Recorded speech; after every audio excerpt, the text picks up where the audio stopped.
everybody, welcome to our live event. My name is Brenda KB Anderson. I'm a crochet designer and also a crochet instructor.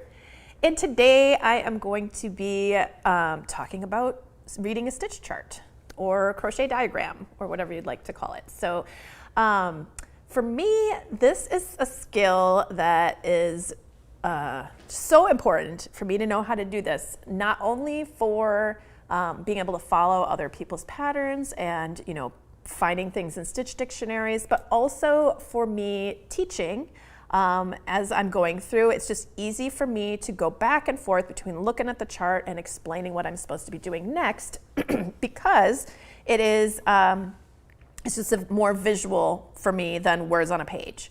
So there may be some of you who don't feel the same way about that it just isn't coming easily to you. If this is something that you've struggled with, you don't quite understand how to use charts, well, this is for you. Also, if you have never ever even looked at a chart before, you don't know what I'm talking about, this is also for you too.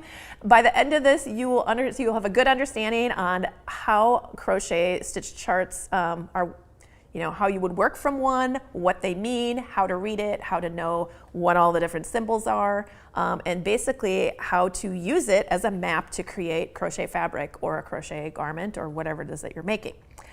So I would welcome you guys to, put any questions that you might have, any comments, any advice for other people. Definitely, if you have something that's related to the subject, put it in the chat. But even if there's something else crochet related that you'd like to talk about or you have a question about, you can definitely throw that in there too. So this is going to be very relaxed and informal. I'm just going to be kind of walking through a bunch of the different points on how to learn to read these crochet charts. I'm also going to be I've compiled basically like a list of common questions that I get from people about how to read charts, and also not even questions from people, but also I do answer a lot of crochet questions because I work for the Creative Crochet Corner website, and so I get crochet related questions sent to me that I answer for other people who are users of our site, members of our site. And so I have been over the years been getting a good understanding on the types of things that are confusing about reading a chart or misinterpreting charts. So I do have a list of things like that I want to go through today too. All right, so today in the description there is a link to a download. The download, let me just show you what it is here. It is just a little packet that has a list of the most common crochet symbols just in general, but also the ones that I use the most for my patterns that I write for the Creative Crochet Corner and for Craftsy. So I have the symbols listed over here, and then I have the abbreviation and also, the name of the stitch or whatever it represents next to it. I've got those on 2 pages here. So if you are working through a pattern and you see the symbols but you don't know what they mean, this would be a good reference for you. I always try to put a key in the bottom of my charts so that you can go ahead and just make a reference from that key, know what the symbol means in the chart. That's really the best way, I think, to make charts, is to also have a key so people don't have to look at the symbol and just automatically know what it is. But I have come across many crochet charts, on the internet or in books that just have the symbols and don't have an explanation as to what the symbol actually stands for. So it is handy to have these little cheat sheets so that you guys can just look up what symbols you're seeing and know what stitch to do there.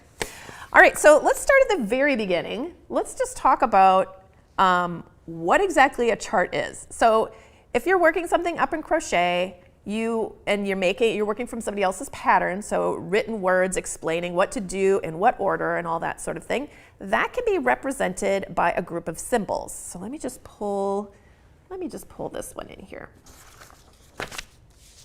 So here is an example of a chart. Here is where I put the key at the bottom so you can see what the symbols in the chart, what they mean or what they stand for, what stitches they stand for. And you can see here in this chart that if you just sort of blur your eyes a little bit and just sort of look at it, you'll end up seeing this motif here that looks sort of like, a knot or like a little Celtic cable thing going through here. That's because this is actually the fabric that it represents looked like this too. That's one of the coolest things about crochet charts is when you look at it, you can actually see in the chart the image of what you're making.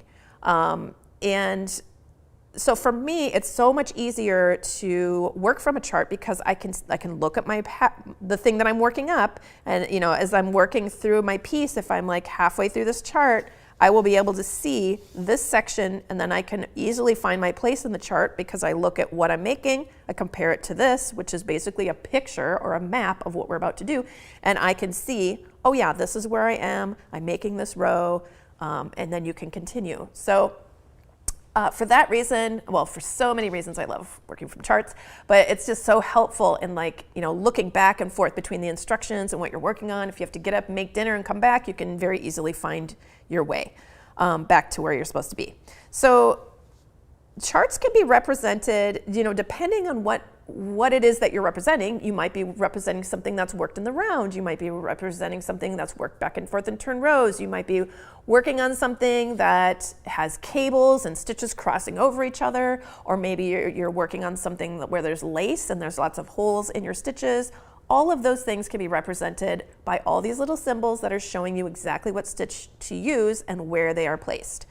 So let me just pull this in here, and we'll talk about we'll just kind of go quickly through what these symbols mean.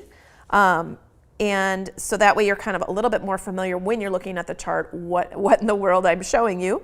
So if you start working in the round, you might be using a magic ring or magic loop, adjustable loop. And so to represent that, the center of your piece where you start out in the chart would have this sort of coily looking ring. Let's see, do I have an example of that? I didn't bring one with me today, but this chart right here is worked in the round, and that coily ring would be right here, okay, right in the center, and then you'd be working your way out. So if you see a chart and you see this at the center, then chances are you're working in the round beginning with an adjustable loop, okay? This is just a tiny little oval. Here, let me draw it a little bigger so you guys can see a little better. It just looks like that. That is a very common stitch that represents a chain. So it could be in a turning chain, or it could be in a foundation chain, or like in this example here, we were making lace. It could just be, you chain 4 and then you do some other stitches, okay? So you'll see that throughout. If you were to see it as a turning chain, you might see something like this along the end. So you'd see these stand for double crochets. We'll get into that, but the turning chain here would be 2 chains high, and you can see you chain, and that's your turning chain. Okay, so you'd see that along the edges of your work if it's just a little section of fabric, work back and forth and turn rows. So the little tiny dot, that's usually a slip stitch. If you have an X or a plus symbol, and I'll just draw these a little bit larger so you guys can see, an X or a plus symbol like that, those stand for single crochet. And these are all, by the way, American terms. They're not English terms so for crocheting. So I know in English terms you would be calling it a double crochet, but for the purposes of this, we're going to be doing everything in American crochet terms. Okay, so the half double crochet looks like a letter T. Okay, so it looks like this. The double crochet looks just like that letter T, except it has 1 line going through it right here. And the treble crochet looks exactly the same, except it has 2 lines going through it, like that. So I like to think of these, at the beginning of when I was learning to read those stitch charts, I kept getting confused between half doubles, doubles, and trebles. Because those are the 3 that I saw most commonly, and I couldn't remember which ones had a line and which ones had 2 lines and all that sort of thing. And then I realized as you're working up that stitch, when you're working up a half double crochet, so you yarn over, insert, yarn over, pull up a loop, then you yarn over and pull through all 3. But in a double crochet, at the very end of that stitch, you yarn over, pull through 2, and then you yarn over, pull through 2. So anything beyond that initial yarn over after you've pulled your loop through the fabric, any more additional yarn overs, you can count those as the little notches in the stem here. I used to think of it as how many yarn overs you do before you start the stitch, but that doesn't really hold up for the half double crochet because you do a yarn over as when you're starting that stitch, so that didn't work for that. But so that's why now I think of it as being like how many yarn overs that you do after the initial after you pull the loop up from your stitch and you do the initial yarn over, pull through, after that, that's how many notches you would see on those symbols. If that doesn't make sense to you, that's okay, because that's why we have this little cheat sheet. You can just very easily look it up when you see a symbol like that. You don't remember, you can just see it's double crochet. Eventually that'll, you know, work its way into your memory and you'll just be able to see the symbol and know what it is. So a double treble would be that tall T, and it has 3 little slashes like that. This symbol here, where we've got, it's like a little upside down V with 2 little lines through, that is really 2 single crochets kind of coming together at the top. So if you look at, you know, that plus symbol or even the X, they're coming up to the top. So that means it's a decrease. When you see a stitch where it has posts, these represent the posts, like the 2 legs of the stitch coming from 2 and then rising up towards the top and it joins up together, that's usually some kind of a decrease where you had multiple stitches and then you decrease them together. So that would be a single crochet 2 together. If you were doing a single crochet 3 together, you would have 3 of those posts like this. You know, if you were doing 4 together, you would have 2 more. I know this is getting a little messy, but you'd have a total of 4 all converging together. So that's basically telling you how many stitches go into 1 stitch. So this is a double crochet 2 together, and you can see it looks just like 2 of those double crochet stitches, but they only have 1 little top to it. Okay, so they're coming together at the top. So that's a double crochet 2 together.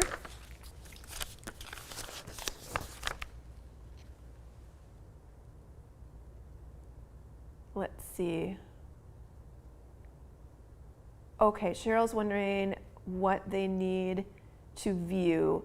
I'm just going to be showing you some different stitch patterns, and we can get a list of these later if you want to see, if you want to go back through and look at these specific charts. All of the charts that I'm going to be using today, they are all from free projects from the Creative Crochet Corner website or from Craftsy. So like every single one of these diagrams that we're going to be looking at, you could actually, if you wanted to, you could print them out later and look at them close up if you'd like, if that's what you're asking, and we can get a list of those later. Okay, so Lisa's saying I can crochet, but I can't read a pattern and I lose my place as I go. Okay, Lisa, I hope that this is really helpful for you because, you know, I've been working from patterns for a very long time in crochet, but I still lose my place over and over in the patterns, especially because sometimes when you're working through, there's like a line and then the next line is almost the same as the one you just read, and then you don't realize that you picked it up at the wrong spot. It's just so easy to get mixed up, and that's why I really, really like charts, because you can see what you've got, you can see the image that it's supposed to look like, and you can find your place so much easier. So I really hope that this is helpful for you. And good morning to Bookkeeper. Thanks for being here. Okay. Oh, and Cheryl's saying I'm not viewing.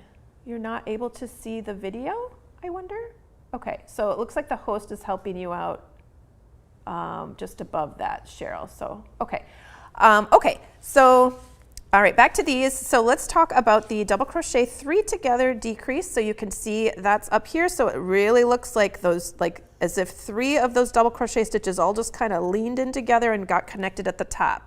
So anytime you see something that's got like multiple points down here and 1 point at the top, that pretty much always means it's some sort of decrease, or you had some kind of stitches coming together into 1 stitch at the top.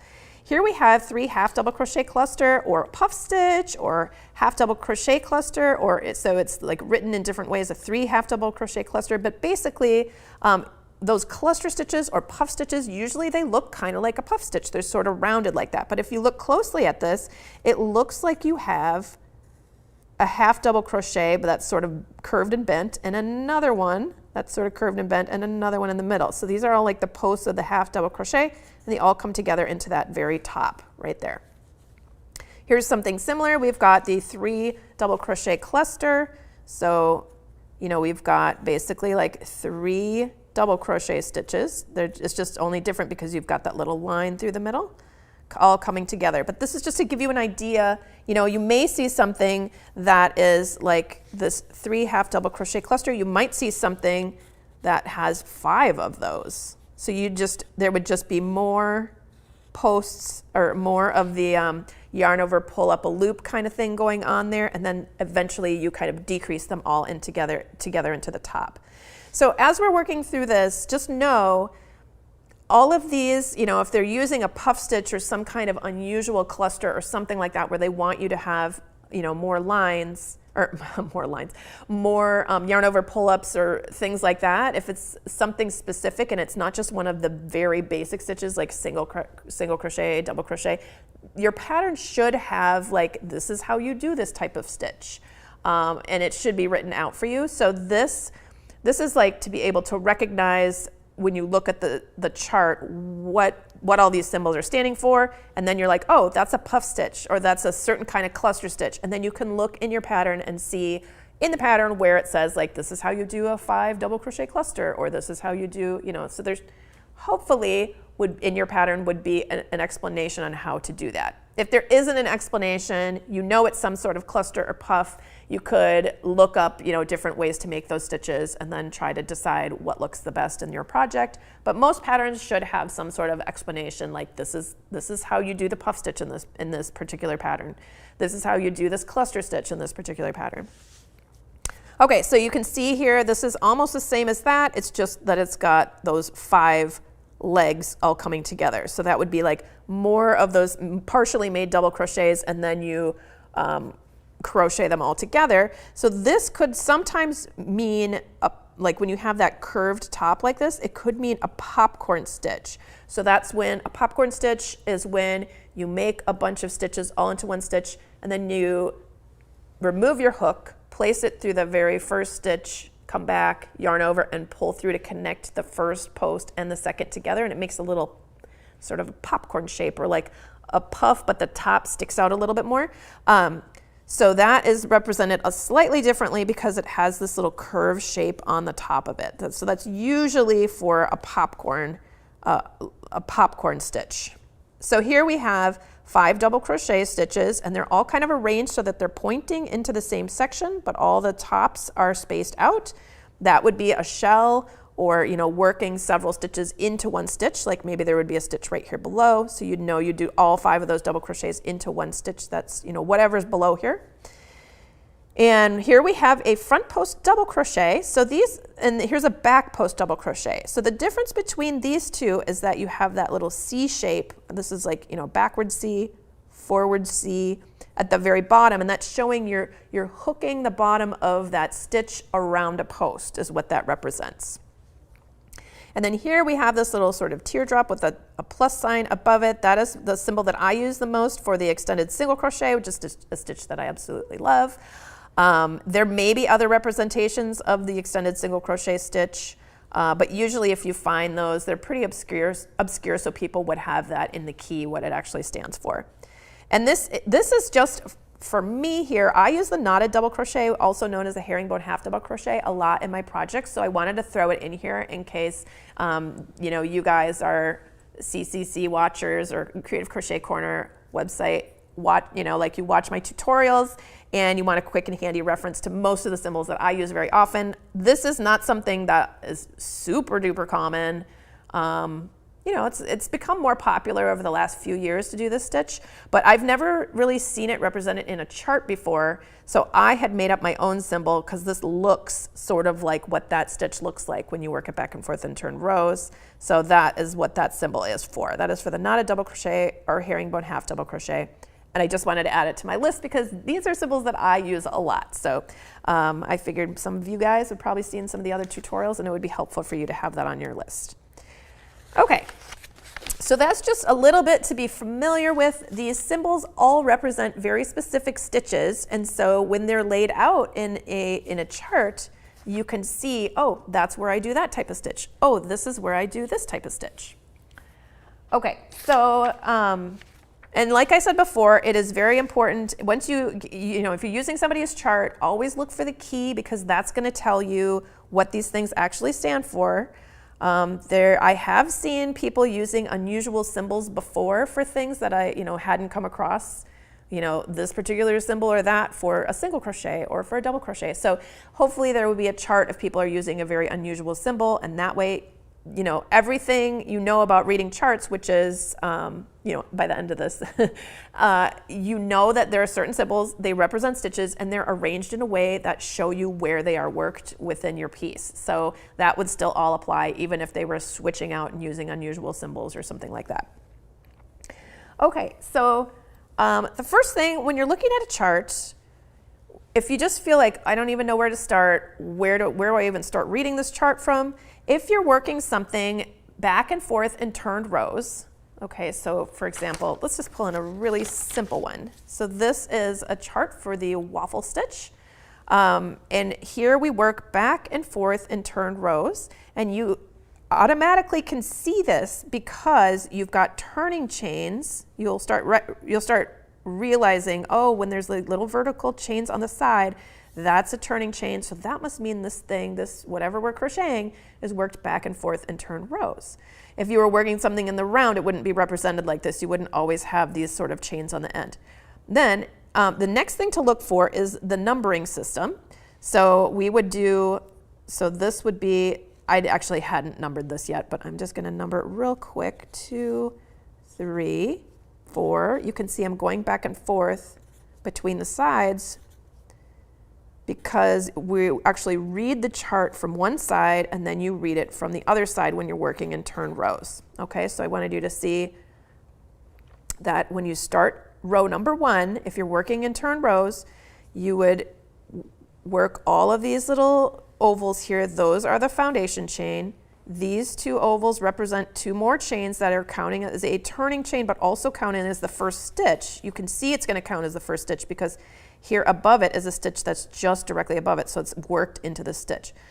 Then for row number 1, so you would, if you don't know how to start reading your chart, you're almost always starting at the bottom of your represented picture. Okay, so here we start with the foundation chain.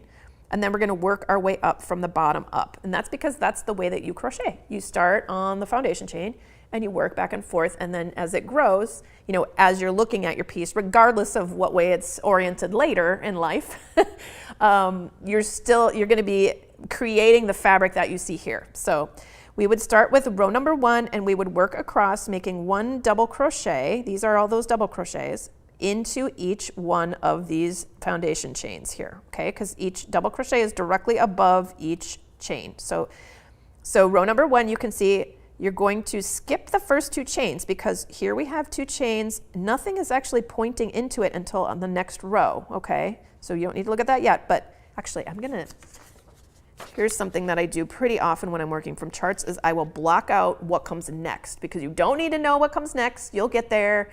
Just it's more helpful to see where you've been in the current row that you're working in. Okay, so here's our 2 turning chains, and then we've got this double crochet is going into this chain. So we're starting our piece by working into the 3rd chain from the hook because here's the first chain from the hook, the 2nd chain from the hook, and the 3rd chain from the hook. Okay, so we can already tell. We're making a double crochet into the 3rd chain from the hook and into each of the rest of the chains across. Okay, so that would be row number 1. And then here we are, after you've worked all the way across here, then you're going to chain 2. And so the reason we know we have to switch directions because we ran out of stitches here. There's nothing over here. We're going to switch directions and we're going to work across here on the chart. But no, like if you're a right-handed crocheter, every time you're crocheting, unless you're doing the crab stitch, you're pretty much always crocheting from right to left. And then you turn your work and you still go from right to left. If you are a left-handed crocheter, and we're going to talk a little bit more about being a left-handed crocheter in just a little bit. If you're a left-handed crocheter, you're always crocheting from left to right, okay? But when you're reading a chart and it's worked in turned rows, it's represented by going in one direction in the chart, and then the next row, you're actually going to be reading the chart this way. Like as a right-handed crocheter, even though I'm reading these stitches here, I'm actually crocheting from right to left, okay? Let me know if any of you guys are not understanding what I'm saying there, because I feel like that can be a little bit tricky. Let's see. Oh, okay, so Cheryl wants the list of the patterns that I'm showing here. Okay, awesome. All right. Okay, yeah, and Lisa's saying, if I follow someone on YouTube making something, I can do good on that. I just have to go back sometimes and rewatch the video. Yeah, and that is one of the best things about teaching video style format. Is so nice because people can always learn at their own pace. You can pause it, go back, watch it again, and be like, what did they just do? And watch it a whole bunch of times, and it's a wonderful resource to have. Okay, so here's row number 2. We started out by making those 2 turning chains, and then you can see our next stitch, which is right here, is not worked into this stitch, it's worked into this stitch. So we know just by looking at this chart that this is going to count as this turning chain here is also going to count as a stitch. It's standing in for one of these double crochets along the edge here. Okay, so then the next stitch we get to, this is a front post double crochet right here. So it's hooked around this stitch right there below, okay? And then we've got another double crochet, another double crochet. So these are worked into the stitches that are directly below them. Here's another front post double crochet worked into this double crochet.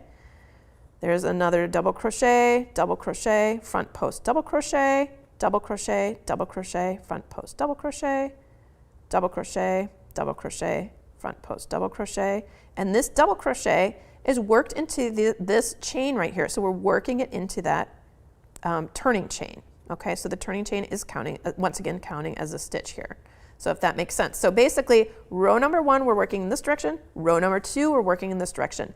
Now, let's just talk really quickly about, for those of you who are left-handed, normally, like almost always, I will suggest to left-handed crafters or crocheters who want to follow a chart or to follow me to flip things horizontally so it's a mirror image. And what that does is it makes it look like, makes the chart look like how you would crochet. So as a right-handed crocheter, when I see this, I start on row number 1. I start on the right and work to the left. I'm working across my piece in the same direction I crochet. Then on row number 2, I'm working across my piece. As I'm reading the chart, I'm reading from left to right. I'm still crocheting from right to left, but they're opposites. And so it makes it a lot easier if you're following someone and you're also working from a chart. If you flip your screen horizontally, so mirroring it, and then also if you printed out the chart, to print out the chart, and before you print it out, flip your chart. So usually when you're printing something out, you can look under layout or some other thing on your printer, and then print it out so that it's a mirror image. And that way, what you're making is actually a mirror image of what a right-handed person would make, but it's exactly the same otherwise. And almost always, making a mirror image of something, it doesn't make a difference. The only time it really makes a difference is if you are writing letters and you're like crocheting something that has words in it or something like that, or if you want if you're doing something really detailed and you really want your cables to cross exactly the same way, or you really want the opening in your sweater to be slightly offset to the left or slightly offset to the right. So there are some instances that make it a little bit tricky where you wouldn't want to make a product that is exactly a mirror image of what the right-hand person is making. But for the most part, that alleviates a lot of confusion, and it helps you to be able to watch me. If you flip me horizontally, then I will look like I'm a left-handed crocheter. Okay, so after we've worked across row 2, we end up over here, and then on row 3, we would do those 2 turning chains, and then we would work this double crochet into this post stitch, and this post stitch into this double crochet. Here's a post stitch worked into the double crochet.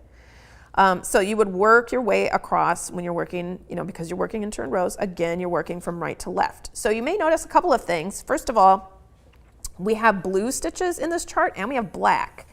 And so the blue and the black, those are the most common 2 colors, but really crochet chart designers can use whatever colors that they find helpful to differentiate between different things. The reason you would have something in blue or in black, the most important reason is to make it obvious what stitches come from the row that you're working on, to kind of group them together visually. Like here when we're working across row number 1, we do that turning chain, and then you can see all these blue stitches that you're working across, and then that is all part of row number 1. And then you start row number 2 and you have black stitches.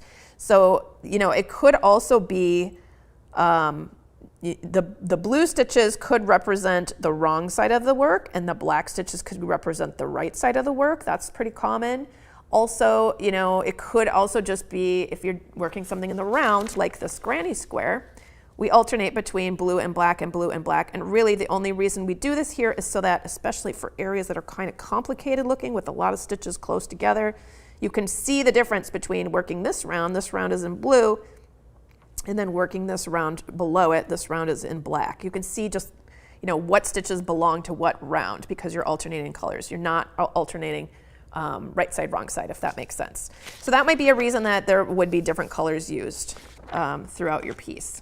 And for things like, this is a little more complicated of a chart here. Here we've got black rows, blue rows, gray rows, light blue rows, and then we have these other colors, and it's just ways of grouping things together so that you think about them as like being from a certain row. You know, you can follow your way across, especially something like this where you've got stitches that come down here and then along the same level. Like if you were just going to look straight across, it might be hard to tell what stitches are you doing in what order here, but you can see now that because there's gray that's separated out by color, this is a separate row that you'd be working.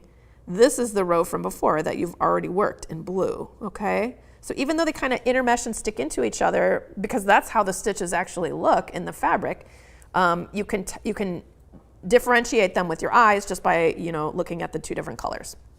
And then later on here, we have all these other rainbow colors around. We've got purple, red, and orange. I used those so that people could just keep track of what round they are on, and they can see that they are worked in a different way. Like we have this separated out, the blue, black, and gray. That's the part that we actually make first. And then after that, we start working these stitches around and around the edges of everything, okay? Because in crochet, I think even more so than in knitting, in crochet, you can very easily switch directions and you know, oftentimes you'll be crocheting in one way and then you'll switch directions and be crocheting along the row ends. And I mean, yes, you can do that in knitting too. You can pick up stitches, but I think in crochet, it's just so much more prevalent. It's something that we do more often because it's just so easy to do. You can crochet into any part of any stitch or anywhere around, you know, so it's nice to have different colors that can help you realize, oh, there's something different going on with this section. Like you can see just by looking at this chart, like, oh, why is this grouped together here? And then we have this frame around it. Maybe the frame is actually crocheted around it and not worked like into the stitches as you work back and forth. So, so there are some visual cues that people who are making charts will use so that it kind of helps you understand what symbols belong to what round or whatever part that you're working on. I hope that makes sense. Okay, so as you're looking at your chart, we talked a little bit about this before. I started talking about this. When you're looking at a chart like this that has numbers on both sides, that means you're working back and forth in turned rows. And we kind of talked about how when you read the chart, you read it in one direction, then you read it in the next direction. So you're always looking, when you're trying to figure out the next round, you can look for the numbers. So here's where we start round number 1. Where do we start round number 2? Oh, over here. When we read the chart, we start it over here. And then where do we start number 3? Oh, it's over here. This is where we start working row number 3, sorry. It's kind of the same theory for working in the round. So here, hopefully you guys can see these little numbers here, but on round number 1, here is a number 1 right in the middle here. There's a tiny little number 1 right there. So that's how you know, oh, this is where we're starting. So this is where we're going to be doing, you know, we've worked our little central ring, and round number 1, we're working around here. Then you can see round number 2. Oh, okay, round number 2 starts here. So we would be making this beginning chain. So the next thing you can look for is like where you see the number, where would be a good place to start out, right? So a beginning chain, something like that, that looks like a place where you would naturally start your next round by making that beginning chain or a turning chain. You can always look for that, and that's going to help tell you where are we starting in this round. So there's number 2. So we would work all the way around here in round number 2. Number 3 is over here. So you can join your yarn here and chain up. And we've kind of shifted a little bit to the right, but it's showing you, oh, hey, the beginning of our round is over here. That's where the number is.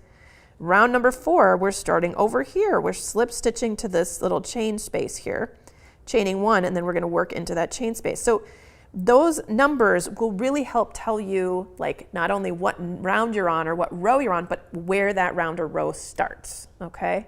So that's a very helpful thing to know to look for is when you're trying to figure out like, oh, where do I even start this? Look for the number.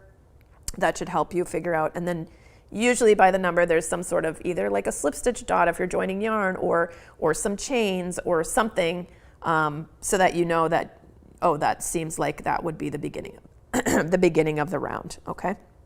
So those numbers will really help you, whether you're working back and forth in turn rows, whether you're working in the round, and it also helps you realize, oh yeah, this is actually worked in the round, because if it was worked back and forth in turn rows, you couldn't like figure out how to connect those stitches together. Like you just sort of have to visualize like, oh, these stitches are representing double crochets, but they're sideways, so that must mean we're working in the round in this particular stitch pattern.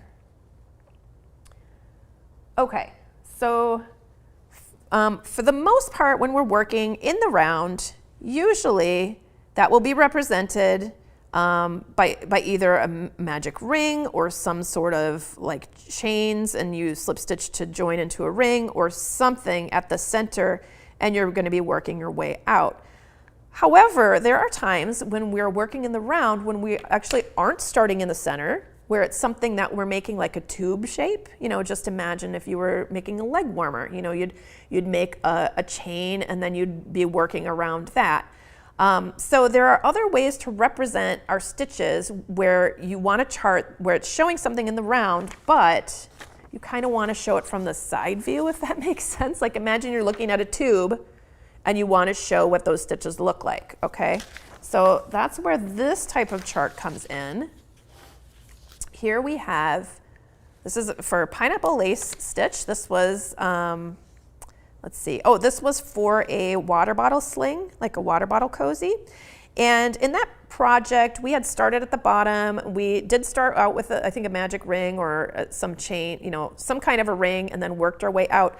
But then by the time we're getting to the very interesting part with the lace, I really wanted to represent that in a picture that would look like if you were looking at the side view of this tube that you're making, okay?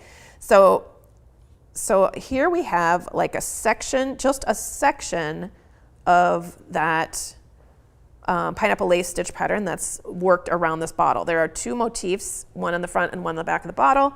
And as we work around, the way that this chart works is if you take a look at this little section, so you know, again, we can look, oh, where is number 1? Okay, number 1 is here. So we're going to start working right here and working our way across row number 1, or actually it's round number 1.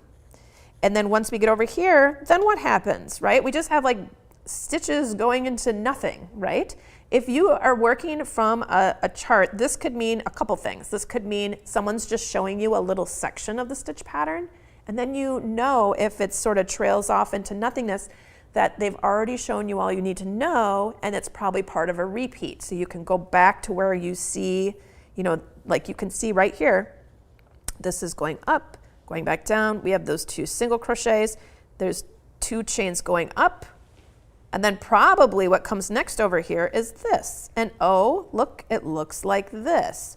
So in this case, and oftentimes, you know, if I am trying to chart something that's like a complicated lace pattern and it's worked in the round, I like to chart it this way because it looks a little more like what you're making, as opposed to, this works great for a granny square or something where you start small and you get larger as you're going out. But in this case, we're not doing any more increases, so it's a tube shape.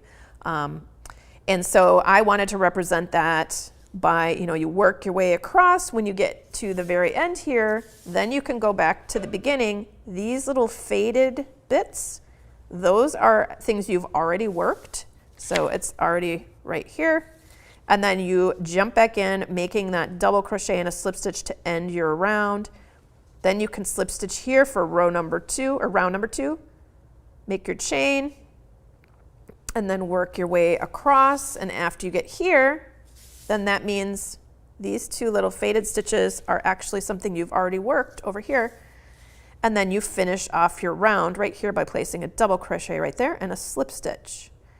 And then you start round number 3. So sometimes, you know, when we represent working in the round, sometimes it's represented in a way where you start in the center and you work your way out and it gets bigger. You know, granny squares are great charted this way. You can do also amigurumi will look like this too. You know, it'll actually, let me draw a little, because this is very common in amigurumi for, especially like if it's a Japanese publication, that they will just do symbols to represent their patterns. So you would start in the middle with that magic ring, and then you'd have these single crochets. That wasn't very equally dispersed, was it? Oh, this doesn't want to erase. Okay, no mistakes. So then you've got, then you would have like an increase. So you have 2 single crochets pointing at 1. So that means you're putting 2 stitches into 1 for doing those increases. So you've got 2 stitches pointing at that stitch, 2 stitches pointing at that stitch, 2 stitches pointing at this one, and 2 pointing at that one. And then let's just say we'll do one more increase, okay? So let's say that this is the beginning. So this would be 1, 2, and then this would be the third one. We're gonna increase twice in that stitch and once here, and then we're gonna repeat that, 1 and 2. There's 1 worked into that stitch, 1 stitch here, 1 stitch here, worked into this one. So you can see the stitches should be pointing at, like down below, they should be kind of angled toward and pointing at whatever's below them, and that means they're worked into that stitch below.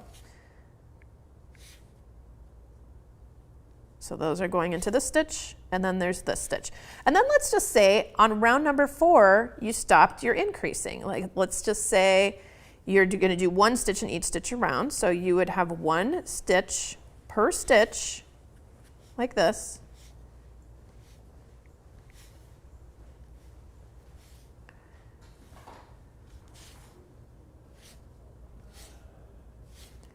Okay, so we're just doing 1, pointing at each stitch from below. And then let's say on the next round, we were going to do decreases, right? So we're making, say we're making a sphere, we're increasing, maybe we work even for a couple of rounds or something like that. And then if we're gonna decrease later, we can show that decrease by doing these kinds of single crochet 2 together, right? So we have this type of stitch.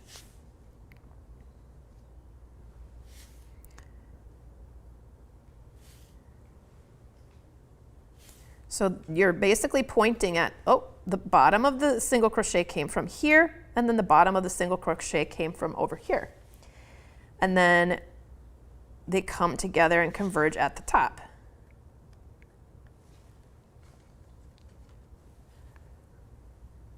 All right. All right, so here we have, you know, all those decreases that happen, and you know, we've got half as many stitches now because this counts as 1 stitch, right? Because we've got those 2 legs pointing at the 2 stitches below. All right, so then as we decrease more, our stitches get a little weirder and a little weirder looking, because here's a single crochet coming together from those 2 stitches. Here's a single crochet, you know, these are single crochet 2 together coming from these 2 stitches. So sometimes when you're working in the round and you're trying to show something, it can be a little bit confusing looking, because it stops looking like what it actually is. Like, this doesn't really look like a sphere unless you know what these symbols are, and then in your mind you're like, oh, I see what's happening. You know, we work around there and I can see we're decreasing. So, oh, it makes a sphere. Like, you know that in your mind, but here it looks like sort of a crazy flower. So this is where I feel like reading stitch charts, you actually, you know, it isn't always exactly representing a picture of what it is. You know, you can take a look at this and you can say, oh, I know that's a single crochet 2 together, and we're decreasing from these 2 stitches. I can see this one's pointing here, this one's pointing here, that those are decreased into 1. So it's like a little map that's leading you through, and you'll know what to do next but the more you work with stitch charts, the more you're going to realize that, you know, it just helps to know what the actual stitches, to be able to translate the stitches in your mind, to see. It looks like this is not going to erase very well, but maybe I'm using too old of a marker. That's okay. If I need to draw more, I will just do it on the back of one of these pieces of paper. No big deal. Okay. All right, so let's see.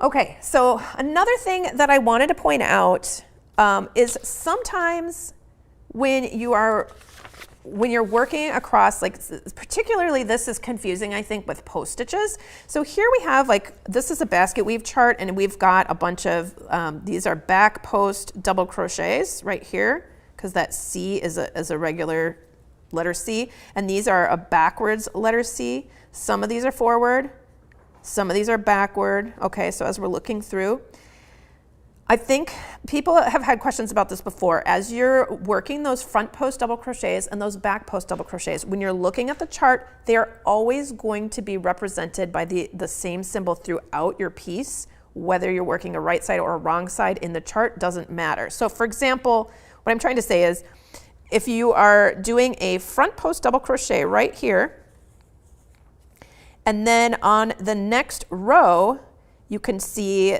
like, just above here we have a C going the opposite direction. To keep that ridge going on the right side of your work, we would be working a back post double crochet right there. Okay, so when you're working a back post double crochet, when you're looking at the wrong side row, it's going to make that bump stick out on the side that you're not looking at, the side opposite you, and which is actually the right side because you're working a wrong side row. So just so you know, whether you're working a right side or a wrong side, when you see a symbol and the C is shaped in this direction, that is supposed to mean you're going in a back post, you're going around the back post. If the C is going in this direction, that means you're making a front post. Okay, so regardless of the side of the work that you're working on, that remains true. However, I have seen sometimes in people's stitch patterns, sometimes they would keep the C going in the same direction. So this is a backward C because it's a front post double crochet when you're looking at the right side. Then when they would do the next row here, they were trying to maintain that the post stitch is always on, raised on that front part of your stitch.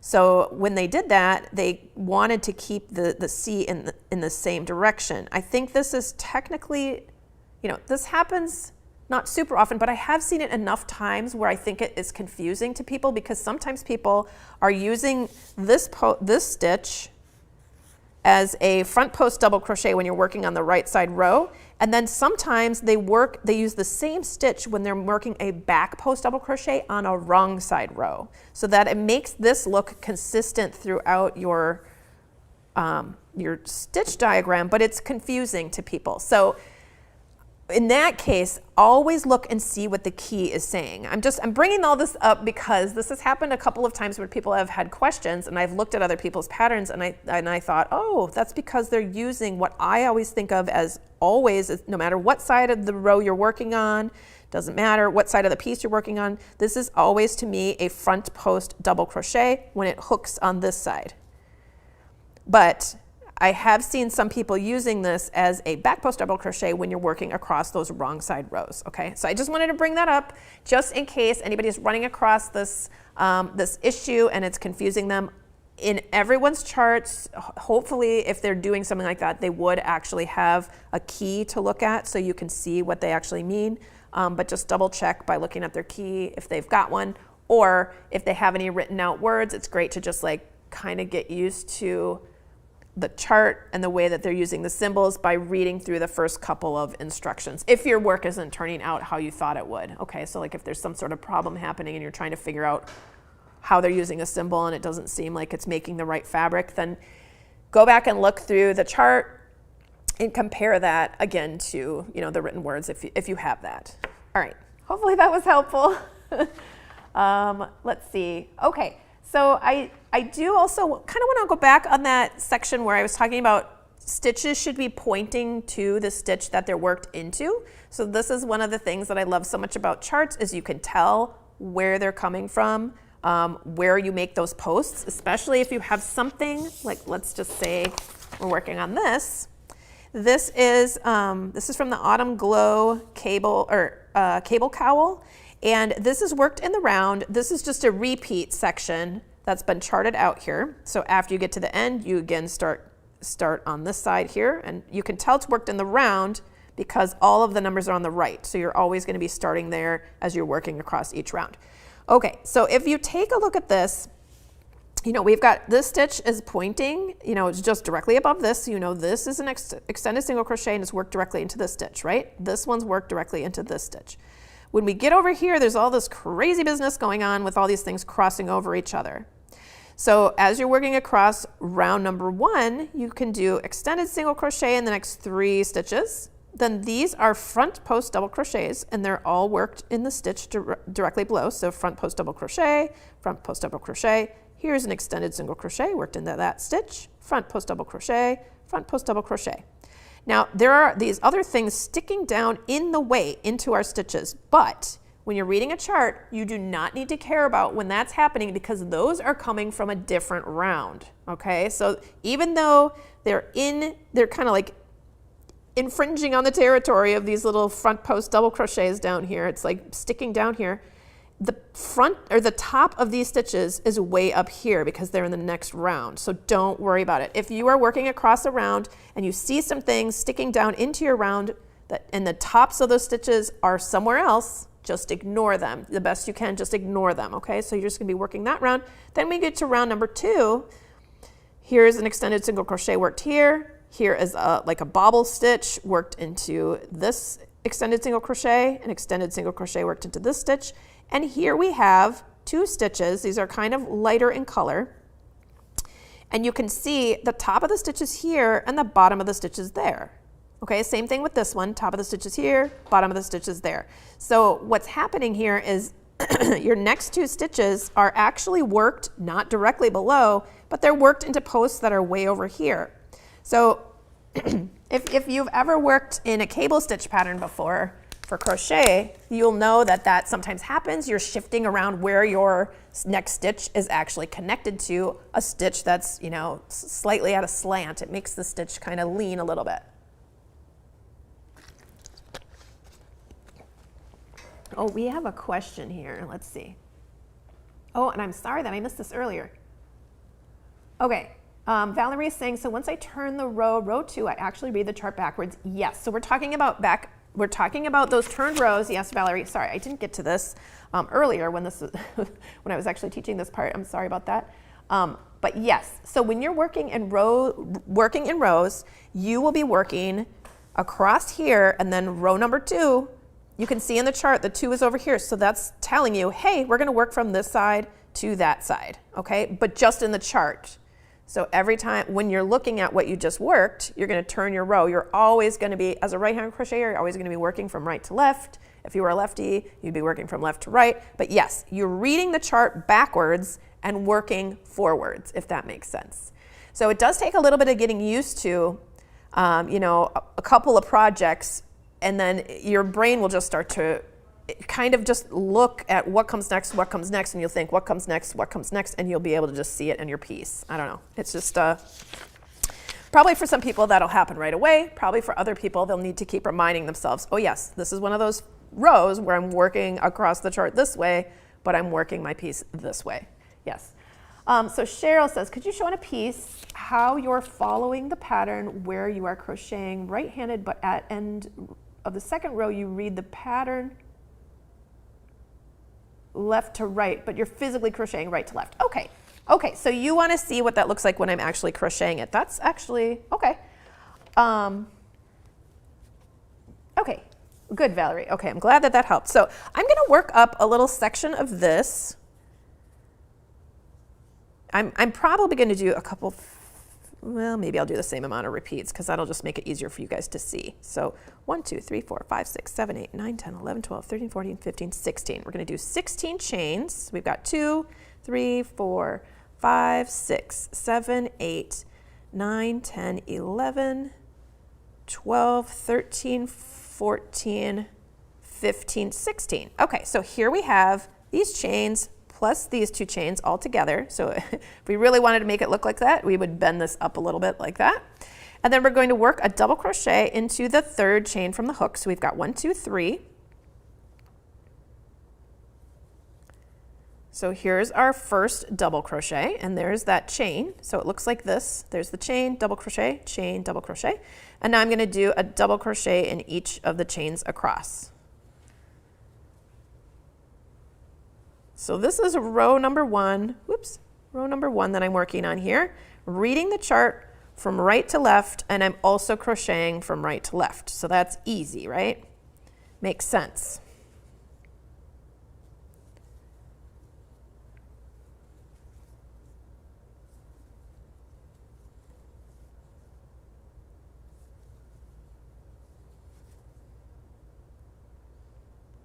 Whoops, losing my loop here.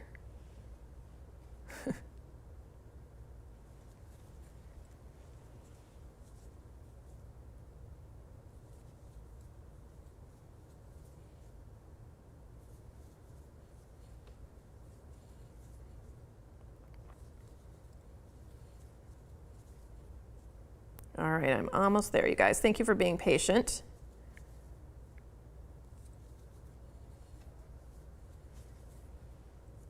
I mean, I guess I don't know that you're being patient. You could be yelling at me right now for all I know. But I know you guys are always so nice. So I'm just going to guess you're being very patient with me. Okay, so here I've made it to the last double crochet. And then row number 2 starts here in the chart. Okay, so we're going to be reading row number 2, and we're going to be working from left to right in the row, or in the chart, like with our eyeballs looking here. But we're going to be working from right to left because I'm a right-handed crocheter. So I'm going to chain my 2, 1 and 2, and I'm turning my work. So I just did those 2, and now I'm going to work a front post double crochet in the second double crochet. Okay, because those 2 chains we just made are counting as a stitch. It's as though I worked into that double crochet right below. Okay, so the next double crochet, which is right here, that's where I'm going to be working my front post double crochet. So here I am on my second stitch of the row, and here is that post. So I'm going to be working my front post double crochet right there. And then I'm going to do 2 more double crochets. 1 and 2. And then I've got a front post double crochet in the next post. And then I've got 2 double crochets in the working row. And so you can see here, when you have these post stitches, you can see there isn't another stitch behind that, okay, right? Like when you're working those post stitches, so for example, let's see, let me do my next double crochet. So when I work this post stitch, I'm working it around this post from row number 1. And that's considered, this stitch is considered being worked. So this top, even though this top of the stitch is available here, we're actually working our next stitch here because this stitch is considered worked because I've already worked around the post down there, if that makes sense. So also in that way, you know, the chart is telling you that because you only work the stitch once. You work around the post and then you move on to placing a double crochet in the next stitch. So as you can see, I'm working from right to left and reading the chart from left to right.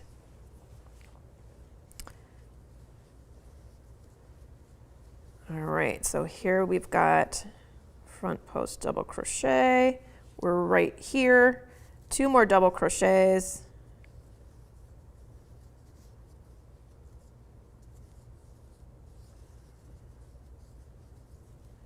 And then a front post double crochet. Oops, I didn't finish that double crochet. There's my front post double crochet. And then I can see that this double crochet is made into the top of my turning chain, which is right here.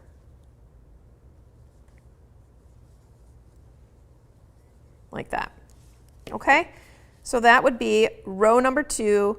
I worked from right to left. That's because I'm a right-handed crocheter, but we read the chart from left to right as we were making those stitches. Okay, I hope that that was helpful and that makes a little more sense. Okay, let's see.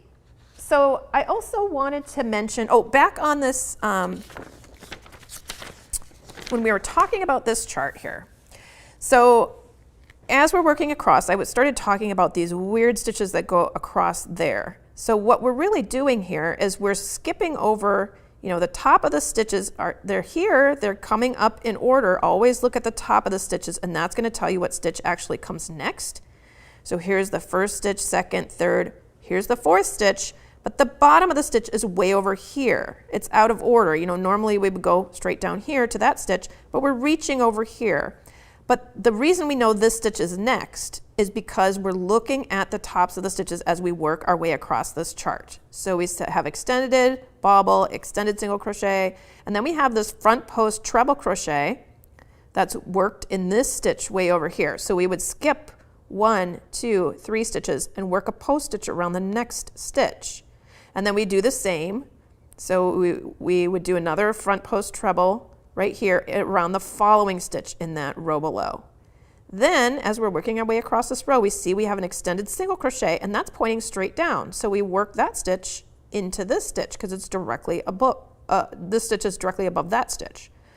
Then, as we're following along, looking at the tops of our stitches, we see this stitch here. This is a front post treble crochet, and it's made over here into this stitch. Okay, and then the next front post treble crochet is worked into this stitch. All right, so in that way, when you're not sure what comes next, when it's just like a mixture of stuff going on, always just look at the top. Where is the top of the next stitch? So here's the top of the stitch, that stitch comes next, this stitch comes next. Look at the top of the stitch, don't look at the bottom of the stitch because that is confusing. This will have to come next because once you have made this stitch, the next stitch is right here. So that's just leading you down to put your post stitch down over here in this other stitch. And the reason why, in this chart and in many of my cable crossing charts, I like to make some of the stitches a lighter color and some of them a darker color. And the reason that I'm doing that is just so you can see very easily what is sitting on top of what. So when you look at this, if you just sort of blur your eyes a little, it really looks like this part of the cable comes down in front, like that we would see something that looks like this. Okay, so this is more prominent, it's sitting on top. So that's the darker black color is sitting on top of this faded gray color there. Now this isn't, not everybody does their charts this way. I think it's fairly common, but I like to do it this way just so you can see at a glance what is crossing over what, and you can just know, oh, these have to go on top. So if you've never worked cables before, this might not make very much sense, but if you have worked cables and you're working from a chart and you see something like this, you can double check and make sure that you're placing those 2 stitches in front of the stitches that you already made when you make them. If you had seen something where just, for example, we had very light pale stitches going in this direction, so we've got like 2 front post double crochets going that direction. And then say we had really dark ones, whoops, that's not a very good drawing. But if we had very dark ones going in this direction, like this, when you look at that, then it looks like this side is on top, okay? So like the right side of the cable is sitting on top of the left side. So what that means is when you come across, you work this post stitch, you work this post stitch, maybe there's another stitch in the middle like this one, or maybe not, and then you're gonna work these 2 post stitches. That means these have to be worked behind the first 2 that you made. So you've got 2 here, and then you have to work those post stitches behind those 2 stitches so that it looks like this. So, I mean, if you're not if you haven't worked up any crochet cables, or if you've never crossed them over in the opposite direction, you may not realize that you can actually work your post stitches behind stitches that you've already made. But this will make a little more sense to you later when you start working on charts that cross over in different directions. If you want an example of that, the Bridged Cable Cowl, which is shown right here. This is a really lovely, like Celtic inspired cowl that I made for Craftsy. It is, it's a free tutorial, free pattern download. But in here we have cables crossing in different directions. Here you can see there are darker front post trebles sitting on top of these lighter ones back here. And then we have the opposite of this happening. Let's see, where's the opposite of that? Here. So the darker ones are going in this direction, you know, in this diagonal right here, and the lighter ones are in this diagonal, okay? So there's different ways to cross your cables, and your cable chart can help you look at a glance. You know, when you look at that, you can say, oh, those are faded, those are supposed to be behind, these darker ones are supposed to be in front, you know, or vice versa. Okay, let's see if we've got, oh, Valerie said the visual was better. Okay, great. So that's helping you understand how to work and turn rows and all that stuff. I'm guessing that's what we're talking about still, right? Yes, reading the chart backwards. Okay. Okay, so I wanted to talk just a little bit about what happens when somebody's making a chart and they, for some reason, cannot actually have the stitch look like it's connected to another stitch. Sometimes you will see these little arrows on the chart. And I am just about done. I'm just going to wrap up. So like if you guys have any lingering questions, then put them in the chat so that I know I can help you guys out, okay? So for example, in this, actually it's happening in this diagram and it's also happening in this diagram. So let's just look at the large flower for right now. So these diagrams both come from an Irishish, is what I called it, Irishish cowl that I made, and it has some details of Irish lace in it, and that's what is represented here.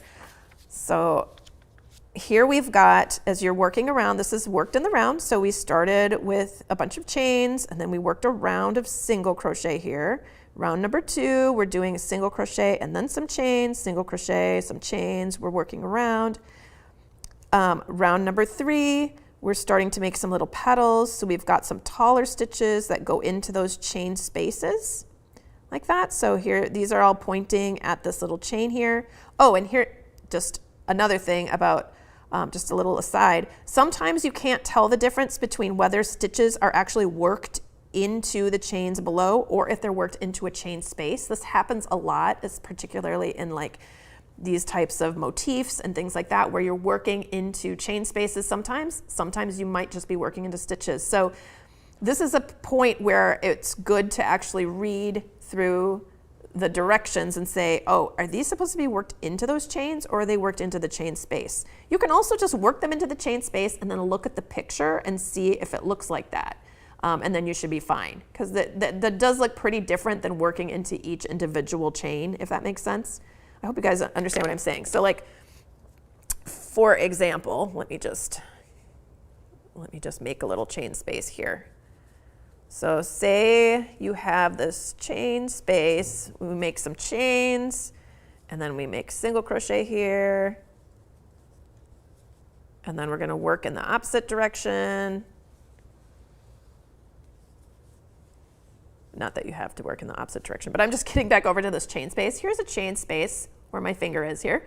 So you could, according to your chart, if say this was that chain space, obviously this doesn't look anything like this motif, you would make a slip stitch into the chain space, or is it into the chain? So you could, if it's worked into the chain, you'd be working into that, right into that stitch, or are you going to be working that into that chain space?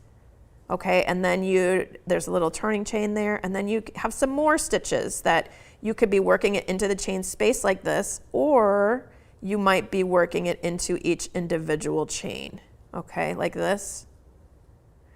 So you can see that there is a difference when you work into that chain space. It just has a different look to it. Once you get more filled in here, I'll show you. 1, 2, I'm making those double crochets now. 1, 2, 3. And then here's a half double crochet, because that's what's after that. And then a chain 1, and then we slip stitch into that chain space again. So when you work into your chain, you can see all of those little, when you work into it, you have all those little vertical lines, and they look very rounded. It usually kind of has a bit of a sheen to it. It's very smooth down here, because you're not working into each individual chain where there are bumps that are left over from the bottom, okay? So normally when you're making motifs and things like that, if there's a bunch of stitches sort of pointing at a space where there's a chain and then there's nothing underneath that chain, usually it's worked into a chain space, but not always. And this would be a point where it would be good to go back and read through the actual directions. All right, so the other thing I wanted to mention here, so as you're working around, let's see, you get to round number 4. Let's see, yeah, round number 4.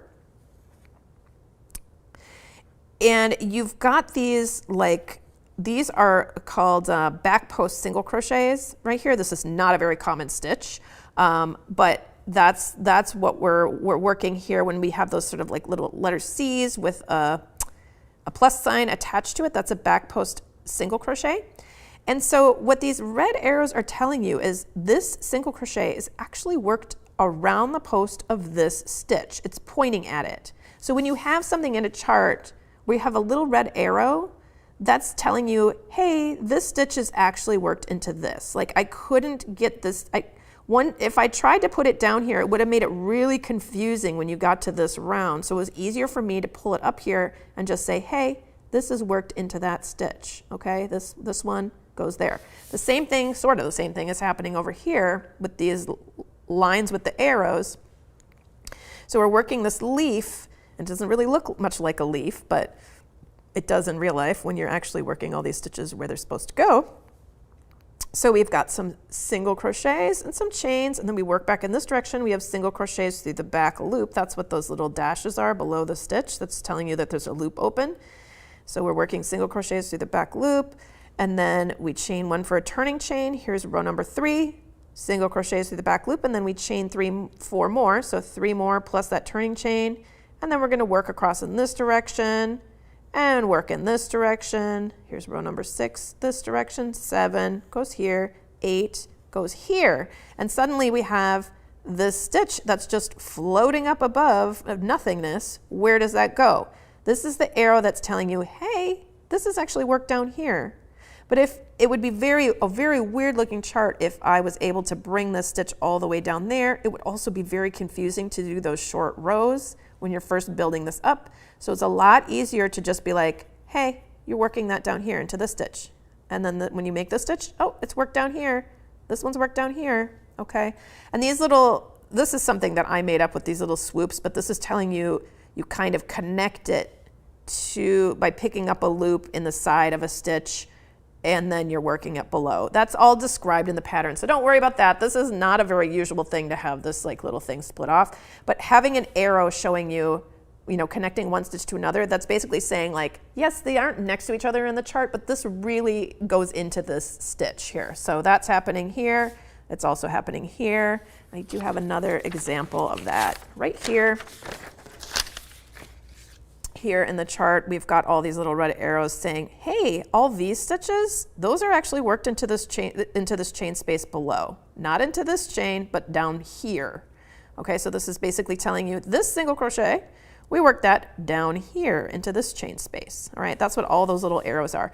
So if you're coming up, like if you have a chart that's kind of crazy looking like this, sometimes it just takes a little bit of effort, but reading through the directions for the first couple rows, and looking at the chart at the same time, you'll be like, oh, I see what they're trying to show me.